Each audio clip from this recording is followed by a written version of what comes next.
আপনি ক্লান্ত হবেন তবু আপনার বীর্য আউট হবে না। এটা সেবন করেন তাহলে যেদিন সেবন করবেন সেদিন তো আপনি পাগলা ঘোড়ার মতন হবেনই। আসসালামু আলাইকুম ওয়া রাহমাতুল্লাহি ওয়া বারাকাতুহু। সম্মানিত ভাই বোনেরা, আমি ডাক্তার বিলাল হোসাইন। আশা করি আল্লাহর রহমতে আপনারা অনেক ভালো আছেন।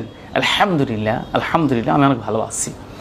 আজকে খুবই একটি গুরুত্বপূর্ণ আপনার সেক্সুয়াল প্রোডাক্ট, গুরুত্বপূর্ণ, এত গুরুত্বপূর্ণ যে আপনি যদি এটা সেবন করেন তাহলে যেদিন সেবন করবেন সেদিন তো আপনি পাগলা ঘোড়ার মতন হবেনই।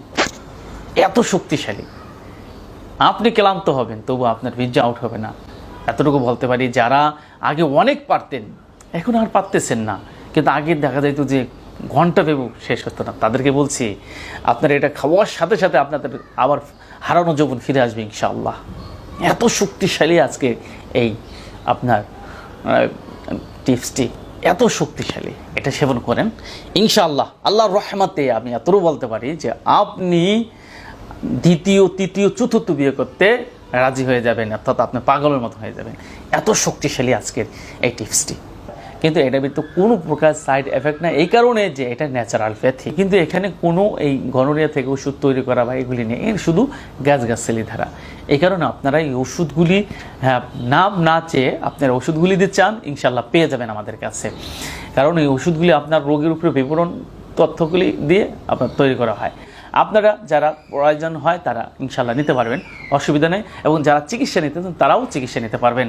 আমি আশা করি যে প্রত্যেকটা রোগী যেন সুস্থ হয়। তবে এক ডোজে হয়ে যাবেন এমন কোনো কথা বলবো না। আমি অন্য সব মানুষের মতন না, যারা গুছিয়ে গাছিয়ে একেবারে আপনার ফুলিয়ে ফালিয়ে কথা বলতে হয় তাদেরকে আপনারা বিশ্বাস করেন এবং তাদের কাছে আপনারা শরণাপন্ন হন। কিন্তু যারা সঠিক চিকিৎসা দিতে চায়, ডাক্তার হতে চায়, ভালো মানের একজন ডাক্তার হতে চায়, ভালো চিকিৎসা দিতে চায়, ভালো করতে চায় মানুষকে, তাদেরকে আপনারা অবহেলা করেন।